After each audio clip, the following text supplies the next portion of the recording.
And నేను and వర్షాలు కలిసి హోమం మీద కూర్చున్నాం.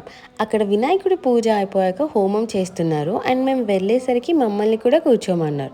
యాక్చువల్లీ వర్షాలకి ఈ పూజలు, హోమాలు అంటే ఎక్కువ ఇంట్రెస్ట్ ఉండదు కాబట్టి ఈ లైఫ్‌లో మేమిద్దరం హోమం మీద కూర్చోవడం కష్టమేలే అనుకున్నాను. కానీ వాళ్ళు అడిగేసరికి మొహమాటానికైనా ఒప్పుకున్నాడు.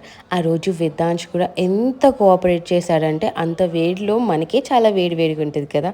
అయినా వాడు చాలా మంచిగా కోఆపరేట్ చేసి మంచిగా కూర్చున్నాడు.